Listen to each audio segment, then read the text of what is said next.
They were one of the earliest creations in the universe of the Ninja Turtles, if not the first. Created as a belligerent alien race for another story, they crossed over to the Ninja Turtles universe, and the rest is history. But who are these aliens?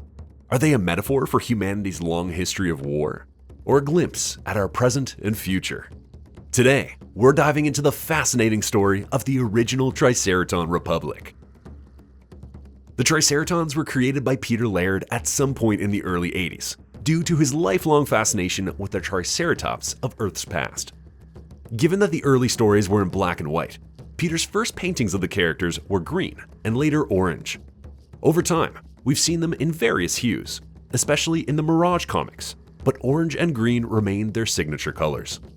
Pinups aside, the Triceratons debuted on the pages of the Fugitoid Adventures inside the Gobbledygook anthology series. Kevin and Peter brought in their inspirations from other classics like Star Trek and Star Wars. But to break some common tropes, they introduced not one, but two antagonist races, the Human Federation and the Triceraton Republic. The intention was to avoid making the humans good and the aliens bad. According to Kevin Eastman, the whole space saga with the Turtles was inspired, among other things, by Star Wars, Cantina scene included. Even the Triceraton homeworld, like the battlecruisers and Death Stars that inspired them, were designed as super evil and terrorizing forces of destruction. The Triceratons are one of many alien species that look like dinosaurs, along with the Styracodons and the Protoceratons. There's some evidence to the theory that the Triceratons and the Styracodons descended from one ancient race. This possibility is an embarrassment for both species, who would rather have nothing to do with the other. In fact, the Styracodons, a less aggressive version of the Triceratons, have allied with the Utroms in their efforts to stop the spread of war and conflict that follows the Triceratons. But the Styraki are not the only ones in perpetual conflict with the Republic. There's also the Human Federation, but don't get confused by the name. These humans are not from Earth. This race was initially depicted as more resourceful than the Triceratons, at least regarding technological innovation. The Triceraton Republic and the Human Federation were later expanded for the RPG Palladium books. I'll talk about that expansion now, but keep in mind that it has never been confirmed as canon. According to the Guide to the Universe of 1987, the Triceraton Republic was just an empire with another name that covered the central region of the Milky Way galaxy. Unlike their Mirage counterpart, this version defined them as herbivorous, like the dinosaur species they were based on. Their aggression was justified by a cosmological phenomenon occurring at the heart of the galaxy and gradually expanding out. This black hole has been responsible for the death of many stars in the region, forcing affected populations to become refugees in the outer Triceraton worlds. According to the guide, this destructive force was the origin of the giant asteroids the Triceratons called their home. They were outfitted with ion drives and made into mobile cities and military bases. This challenge became their strength, as they could expand their empire this way. Some of these asteroids were made into factories, universities, research centers, and gladiatorial arenas. Their conflict with the Human Federation was at an impasse, with both sides trying to find a weakness to exploit against the other. Despite the Palladium books being licensed books based on the Mirage universe, some of these concepts were eventually used in the comics, at least in some planning stages. One such concept was the Triceraton atmospheric adaptability, caused by a breed of microscopic mutagens that live in their lungs. Once the Triceratons start breathing unsuitable air, the mutagens are activated, triggering a series of involuntary coughs. The affected Triceraton would fall into a coma within the hour, allowing the mutagen to expand to the rest of the body. After several days, the Triceraton would wake up from their coma, wholly adapted to the new atmospheric mix. The Triceratons would use this to prepare for deployment to other planets, breathing their air in advance. While this was never used in the Mirage books, Kevin and Peter have used the term mutated Triceraton to talk about Zog, the stranded Triceraton from the Return to New York saga. They even talked about him in this way when they pitched him for possible movie sequels. The Guide to the Universe would also talk about a very addictive enhancing drug named Zemarine, used by Triceraton agents for espionage and to weaken the resistance of the enemy governments. Repeated use of this drug makes the user completely dependent on it, and the complete withdrawal from it would cause sudden death. However, the dosage of this drug has to be customized for each species, as it won't have the same effect on everyone. The guide also lists some Triceraton vehicles, like the atmospheric air car, an open vehicle with no armor for passengers or crew. Then there was the troop dropship, a heavily armored vehicle that could carry 3 squads of Triceraton commandos, a flight pack team, and a 3 Triceraton crew of 1 pilot and 2 gunners. These also come in larger designs, so they could carry up to 9 squads and support troops. There was also a Triceraton fast transport ship that had 3 decks with 4 large cargo holds in each. This multi-purpose interstellar spaceship was used for rapid cargo and courier missions, but could also be used for other kinds of operations, and as a light support vehicle in combat missions. To round up the special Triceraton technology, the guide describes the battle armor, which provides full body protection and a transparent faceplate with flexible ports for the horns. This faceplate is meant for use in space and in hostile atmospheres. This armor was of mandatory use for those riding in flight packs. The flight packs are heavily inspired by the art of Jack Kirby. It was an ion drive backpack unit used by Triceraton commando squads for light air support. A trio of flight packs will accompany every 3 squads. But given its name of Guide to the Galaxy, the book also had room to discuss the Human Federation. Commonly called Federats by their enemies, their control over the galaxy was greater than that of the Triceratons. However, their area of control was less populated than their enemy's territory. Despite being named a federation, this race has forgotten all kinds of political systems in favor of a military council and military law. The Federats rose to power thanks to their war with the Triceraton Republic. They gradually poured out all of their attention into war, and this transformed their government and strategic priorities. While technologically inferior to the Triceratons, the Federats possess ingenuity that allows them to make their own advances, unlike their enemies, who simply acquire technology through their conquests. Also, unlike the Triceratons, they're not restricted by codes of honor, which allows them to make unexpected alliances whenever they find it convenient. These alliances help them considerably to keep the Triceraton Republic contained. While the humans are outnumbered 30 to 1 by alien races in the Federation territories, aliens are not considered citizens. They're subject to taxes and the occasional unjust arrest. All these concepts would later be used for a fan-made project named TMNT Origin, which I covered in another video. Canon or not, the reality is that the Triceraton Republic lost their homeworld, living in giant asteroid clusters they named the Triceraton homeworlds. The surface of these asteroids was melted and hardened by close exposure to a sun, and the interior was hollowed out to build an entire city within. These homeworlds changed over time to resemble the shape of a planet, with docking spaces for the asteroids. Although the Triceratons were created before the Ninja Turtles, they aren't so far from their inspiration, the samurai of feudal Japan. They were military nobility, known for their strict code of honor, discipline, and martial skill. Other historical influences can be traced to the Spartans of ancient Greece, known for their unwavering focus on warfare and physical prowess. Or the Vikings, the Norsemen, renowned for their seafaring and fearless raids. Let's not forget the tactical genius of the Mongol Empire, the disciplined might of the Roman legions, and the fierce warriors of the Zulu Kingdom in southern Africa.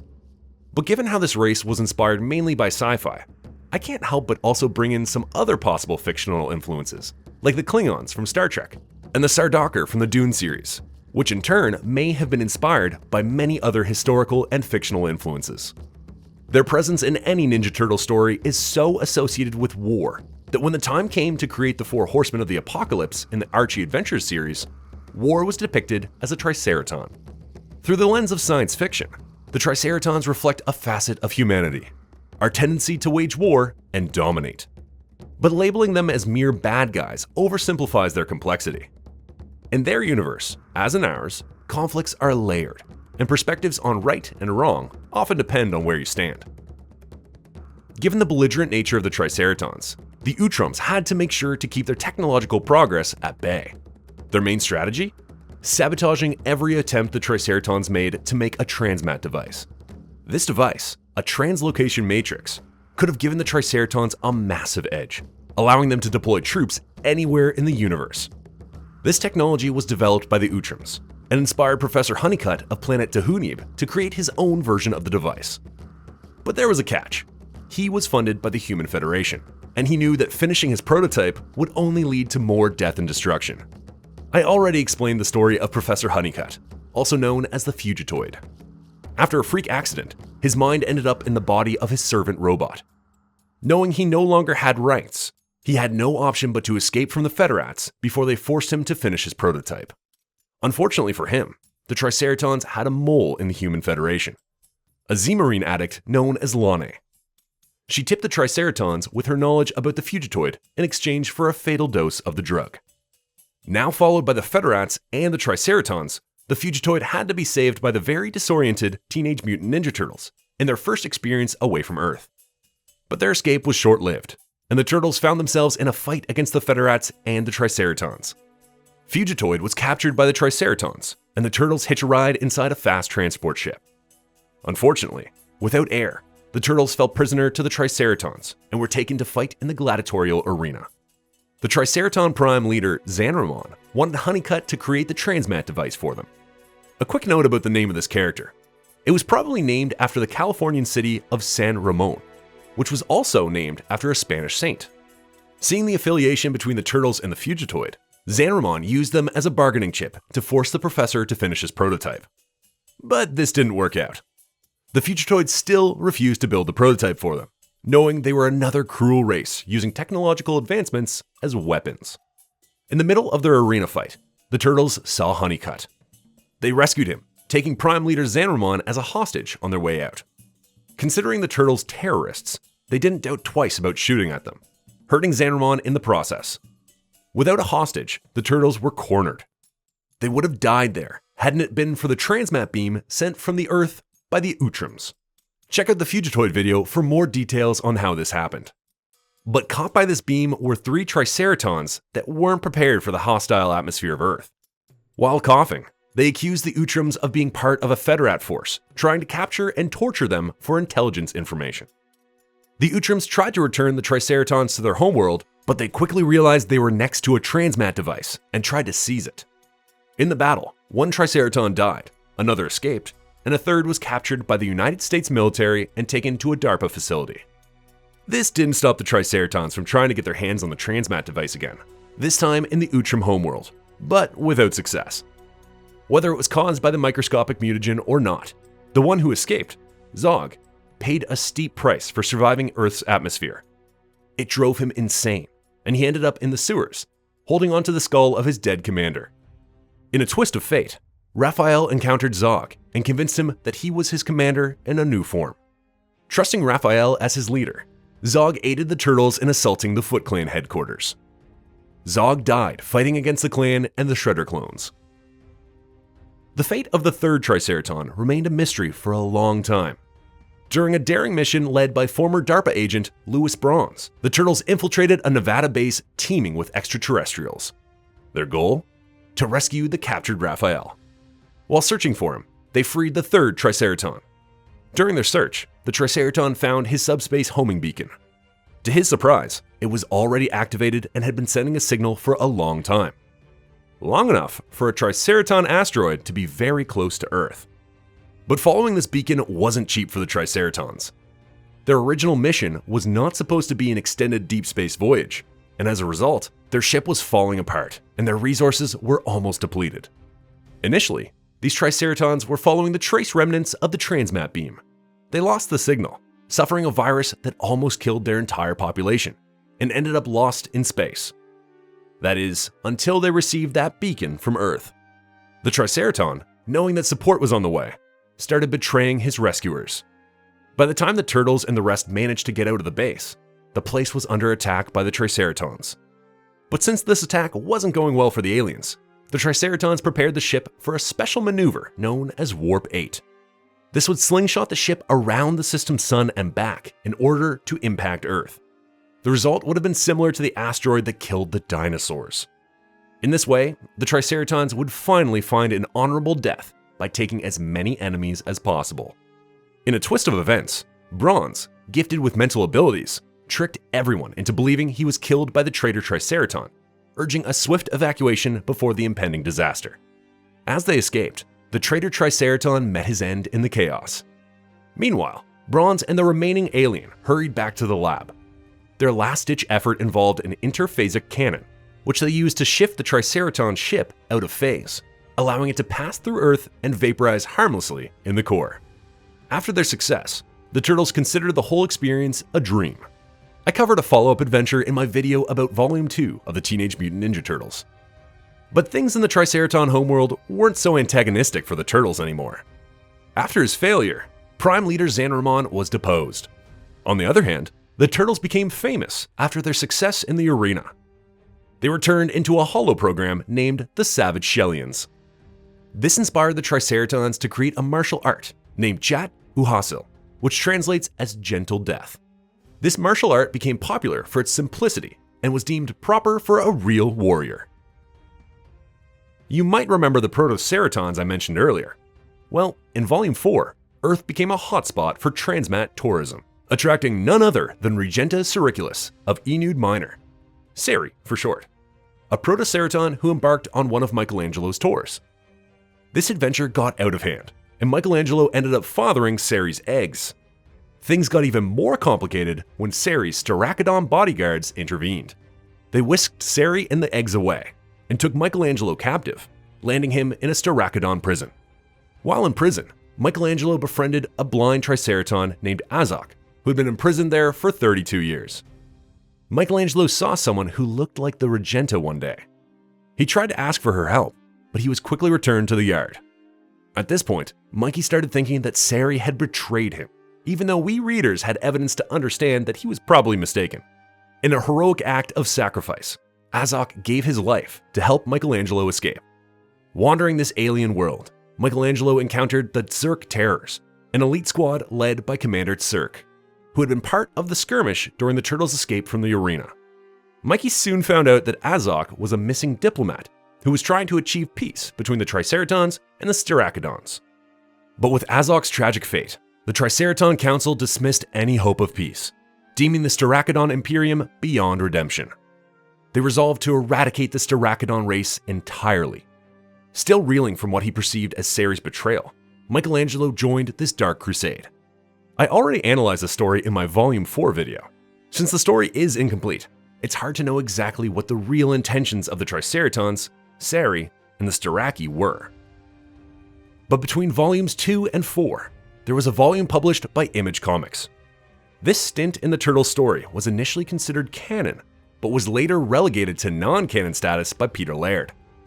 In that story, Leatherhead and his Utrum friend, Dr. X, were working on a new Transmat device to finally be able to join the other Utrums. They tried the device on Leonardo, and when they beamed him back, he appeared with the Triceraton Commando. They defeated this Triceraton, but that was just the beginning. The Triceratons, it turned out, had their own Transmat technology. They traced the beam back to Earth. Before you knew it, Triceraton Commandos were teleporting in. First 4, then more, as they commandeered the device for their own use. The Turtles, in a desperate move, sabotaged the device and made a narrow escape. But the Triceratons, relentless as ever, began repairs. They soon locked onto a homing beacon signal from none other than Zog. Here's where things got really tricky for Donatello. That beacon? It was emitting from an air car that Zog had been tinkering with, and that Donnie had fixed. Imagine Donnie and Sarah's surprise when a Triceraton popped up right there. This fight ended in victory for the Turtles, who had some extra help from Raphael's Foot Clan. One last Triceraton survivor escaped with Leatherhead. And we never knew anything else about them in this version, at least not officially. The Triceratons were adapted into most iterations of the Turtles. Efforts were made to incorporate them into the movies in the original trilogy, the 2007 universe, the Michael Bay movies, and the Rise of the Teenage Mutant Ninja Turtles movie. Until their first official adaptation into the Fred Wolf cartoon, the Triceratons appeared in the Manhattan Missions video game in 1991. But to be fair, the Triceratons were already incorporated into the toy line in 1990, probably a reference to Zog, since he carried a dead rat on his belt. Zog recently received an action figure treatment by NECA, and it's an imposing and heavy figure. In wrapping up, it's clear that the Triceratons are more than just formidable foes in the Teenage Mutant Ninja Turtles universe. They are a reflection, a mirror, if you will, of humanity's own turbulent and war-torn past. Their intricate interactions with other races, like the Styracodons and Utrums, go beyond simple good versus evil narratives. They paint a picture of a complex, multifaceted geopolitical landscape, mirroring our own world's intricate and often convoluted international relations. And finally, they also serve as a cautionary tale. It's a stark reminder of the dangers of unchecked aggression, of arms races spiraling out of control, and of grudges held too long. They represent what could happen if we, as a species, let our baser instincts take over, becoming the kind of race that would rather slingshot around the sun and destroy their planet in a blaze of glory. Until next time, see you in the sewers.